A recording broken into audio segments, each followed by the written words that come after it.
मौलाना तारिक जमील साहब को अल्लाह ने बहुत इज्जत से नवाजा है और यही वजह है कि उन्हें अल्लाह की तरफ से बड़े बड़े इम्तहानात और आजमाइशों का भी सामना रहता है। जिस तरह अब उनके जवान जहां बेटे का इंतकाल हुआ है तो मौलाना साहब को आज हम सब लोगों और पूरी कौम के साथ की ज़रूरत है।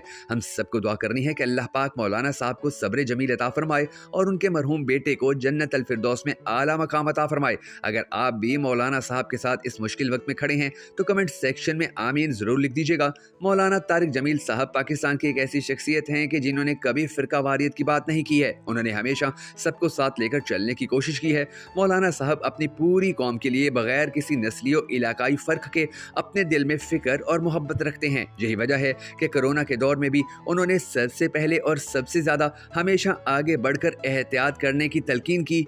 अरशद शरीफ की शहादत पर भी सबसे पहले उसके घर पहुंचने वालों में से एक मौलाना तारिक जमील साहब भी थे। कल अल्लाह ने उन्हें एक बहुत बड़े इम्तिहान से गुजारा है। उनका प्यारा बेटा डिप्रेशन का शिकार था और ये मर्ज कितना तकलीफ दे होता है। जाकर उनसे पूछें जो इससे गुजर रहे हैं या जिनका कोई प्यारा इस तकलीफ में जिंदगी गुजार रहा है। मेरी कोलीग का 27 साल का बेटा इस मर्ज में मुब्तला है, खुदकुशी की कोशिश कर चुका है और मेरी कोलीग के पास कोई चारा नहीं था कि वो नौकरी छोड़कर दिन रात बेटे का पहरा दे। उसकी उम्र के सब लड़के जब अपने कैरियर बना रहे हैं, शादियां कर रहे हैं, अपनी जिंदगी एंजॉय कर रहे हैं, उस वक्त अपने अमेरिका से डिग्री याफ्ता जवान बेटे को शदीद डिप्रेशन में एक कमरे में बंद देखना किस कदर तकलीफ दे है वो एक माँ ही समझ सकती है। अल्लाह से दुआ है कि अल्लाह किसी को इस आजमाइश में ना डाले। अल्लाह मौलाना तारिक जमील साहब और अहले खाना को सब्र जमील अता फरमाए। और सबसे अहम बात, एक नज़र हमें अपने करतूतों पे भी डालनी चाहिए कि कल उस बच्चे की मौत के बाद वो चे मुगोइयाँ हुई हैं कि उस मुसीबत की घड़ी में भी मौलाना तारिक जमील साहब के बड़े साहबजादे को वीडियो बयान रिकॉर्ड कराना पड़ा और अपने भाई की बीमारी और मौत की पूरी तफसील बतानी पड़ी। यानी हम किसी के गम पे भी अपनी फितरत से बाज नहीं आते।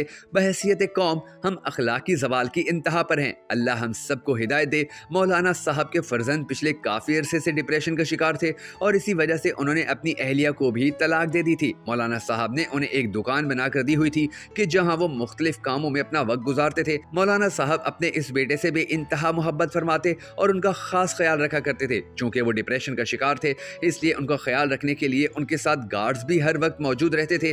दुनिया न्यूज़ ने इस हवाले से जो तफसीली खबर जारी की है उसमें लिखा है कि मारूफ आलिम दीन मौलाना तारिक जमील के साहबजादे मौलाना आसिम जमील सीने पर गोली लगने से इंतकाल कर गए। अहले खाना की जानिब से उनकी नमाज जनाजा का ऐलान कर दिया गया। DSP मियां चन्नू ने वाक़े से मुतल्लिक बताया है कि मौलाना आसिम जमील ने अपने सीने पर गोली मारी। उनको तशवीशनाक हालत में तलम्बा रूरल हेल्थ सेंटर पहुंचा दिया गया जहां वो जान की बाजी हार गए। पुलिस हुकाम ने मजीद बताया कि मौलाना आसिम जमील की खुदकुशी की ताहाल कोई वजह सामने नहीं आ सकी। वाक़े से मुतल्लिक तहकीकात कर रहे हैं। दूसरी जानिब मौलाना तारिक जमील ने नमाज जनाजा का ऐलान करते हुए कहा है कि मेरे मरहूम बेटे आसिम जमील की नमाज जनाजा आज बरोज़ सोमवार 30 अक्टूबर रात 7:30 बजे हमारे आबाई गाँव रईसाबाद तलम्बा में अदा की जाएगी।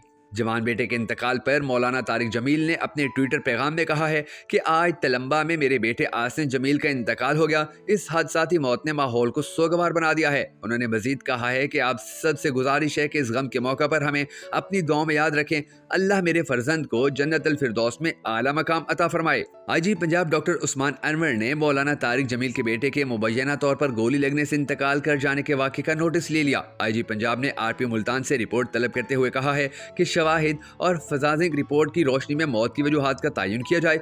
दूसरी जानिब मौलाना तारिक जमील के साहबजादे के इंतकाल पर मुख्तलिफ सियासी शख्सियात ने इजहार ताज़ियत किया है। सदर मुस्लिम लीग नून शहबाज शरीफ ने कहा कि जवां साला फर्जंद आसिम जमील की वफात पर मौलाना तारिक जमील साहब और उनके अहले खाना से दिली दुख और अफसोस का इजहार करता हूँ। ये एक नाकाबिले बर्दाश्त गम है। निगरान वज़ीर आला सिंध जस्टिस रिटायर्ड मकबूल बाकिर ने मौलाना तारिक जमील के साहबजादे के इंतकाल पर गहरे दुख का इजहार किया और सोगवार खानदान के सबर मरहूम के बुलंद दर्जात के लिए दुआ की। स्पीकर कौमी असम्बली राजा परवेज अशरफ ने मौलाना तारिक जमील के फर्जंद के इंतकाल पर इजहार ताज़ियत किया और मरहूम की बुलंदी दर्जात के लिए दुआ की। निगरान वज़ीर इत्तलात मुर्तज़ा सोलंगी ने आलिम दीन मौलाना तारिक जमील के बेटे मौलाना आसिम जमील के इंतकाल पर इजहार अफसोस और मौलाना तारिक जमील और अहले खाना से इजहार ताज़ियत किया। गवर्नर सिंध कामरान खान टेसोरी ने मौलाना तारिक जमील के साहबजादे के इंतकाल के हौंदनाक वाक़े पर इजहार ताज़ियत किया और कहा कि अल्लाह ताला मरहूम के दर्जात बुलंद करे और लवाहिकीन को सब्र जमील अता फरमाए।